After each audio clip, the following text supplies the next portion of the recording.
Bismillahirrahmanirrahim. Assalamualaikum warahmatullahi wabarakatuh. Perkenalkan, nama saya Nelly Sapriana dengan NIM 23111032 dari program studi Pancasila dan Kewarganegaraan Universitas Abuya Tama. Nah, di video kali ini saya akan menjawab beberapa pertanyaan mengenai proposal penelitian saya yang berjudul Pemahaman dan Implementasi Terhadap Mata Pelajaran Pancasila di Era Globalisasi pada UPTD SPF SDN Negeri 1 Siompin, Desa Siompin, Kecamatan Suro, Kabupaten Aceh Singkil. Nah, pertanyaan yang pertama adalah apa alasan utama Anda memilih judul tersebut dan bagaimana konteks permasalahan aktual? Nah, alasan saya mengapa memilih judul tersebut adalah karena Pancasila sebagai ideologi dan dasar negara Indonesia yang harus dipahami dan implementasikan secara nyata oleh generasi muda, terutama di sekolah dasar.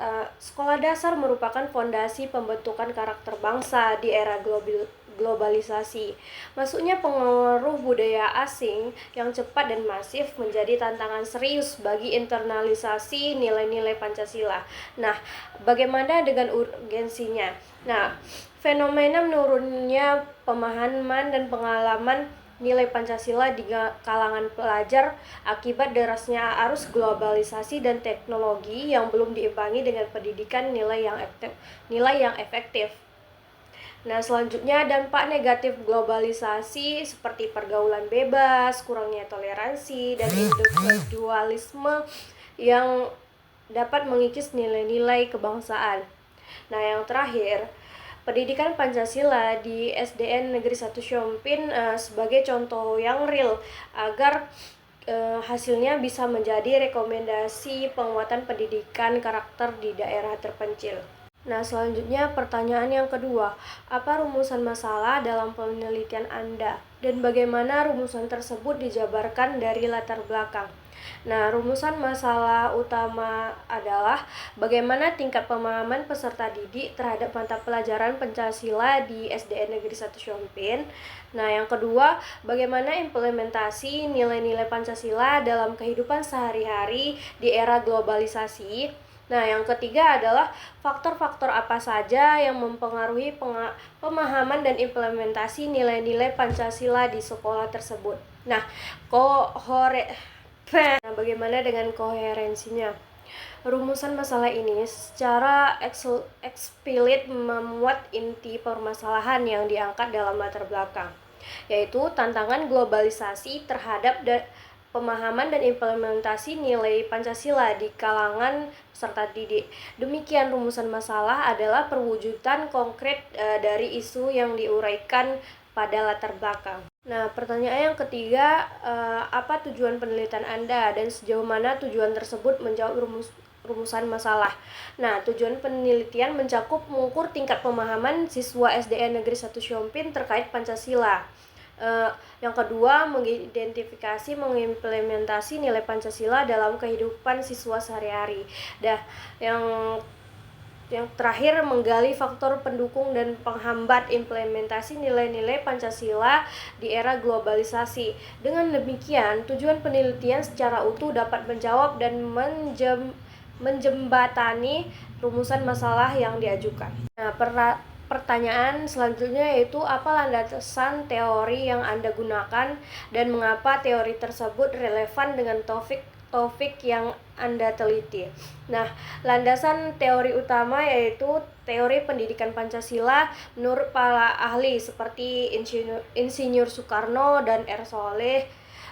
Pancasila adalah ideologi terbuka yang harus disesuaikan dengan perkembangan zaman, sehingga menguatkan pendidikan relevansi Pancasila sebagai pembentukan karakter dan moral bangsa. Nah, selanjutnya teori globalisasi. Menurut Anthony Giddens dan Thomas Friedman, globalisasi membawa perubahan sosial, budaya, dan ekonomi yang luas, memerlukan adaptasi nilai dan identitas nasional agar tidak terus tergerus yang dipengaruhi oleh budaya asing. Mengenai relevansi, teori pendidikan Pancasila memberikan kerangka untuk memahami pentingnya nilai-nilai Pancasila yang diinternalisasikan dalam pendidikan. Sedangkan teori globalisasi membantu menjelaskan tantangan dan dinamika yang terjadi di dalam konteks sosial saat ini. Pertanyaan selanjutnya yaitu bagaimana kerangka berpikir penelitian Anda sesuai dan apa hubungan antara variabel atau konsep utama. Nah, kerangka berpikir secara sederhana. Yang pertama itu variabel bebas, faktor globalisasi seperti arus budaya, teknologi, dan ekonomi. Selanjutnya yaitu faktor terikat, pemahaman dan implementasi nilai-nilai Pancasila pada siswa. Globalisasi berperan sebagai tantangan atau variabel yang mempengaruhi pemahaman dan implementasi nilai Pancasila. Faktor internal, sekolah menjadi variabel pendukung atau penghambat bagaimana nilai Pancasila dapat dipahami dan diamalkan oleh siswa. Pertanyaan selanjutnya, apa metode penelitian yang Anda gunakan dan mengapa metode tersebut paling sesuai untuk menjawab masalah penelitian? Nah, metode yang saya gunakan adalah deskriptif kualitatif. Alasan saya mengapa memilih metode tersebut karena metode ini paling sesuai tujuan. Yang pertama, tujuan penelitian adalah mendeskripsikan dan memahami secara mendalam fenomena, pemahaman, dan implementasi nilai Pancasila, bukan mengukur hubungan sebab akibat secara kuantitatif.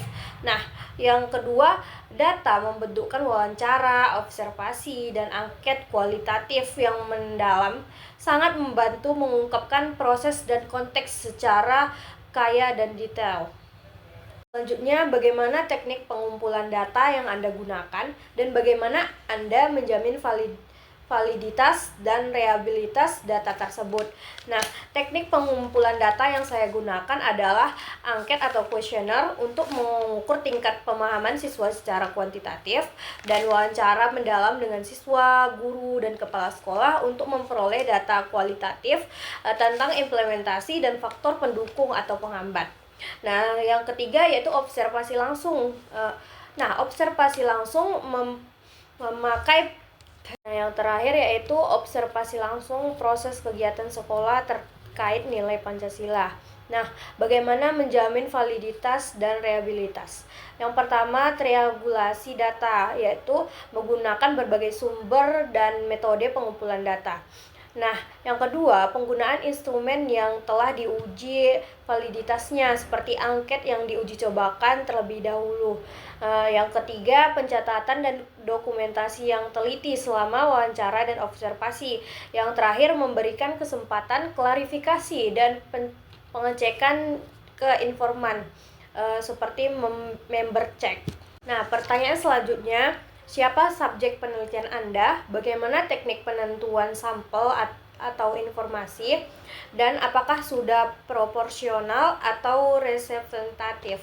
Nah, subjek penelitian saya yaitu siswa SDN Negeri 1 Siompin, yang kedua guru, kepala sekolah, dan stakeholder terkait sebagai informan pendukung. Nah, teknik penentuan sampel. Yang pertama, menggunakan purposive sampel untuk memilih responden yang representatif dan relevan dengan penelitian.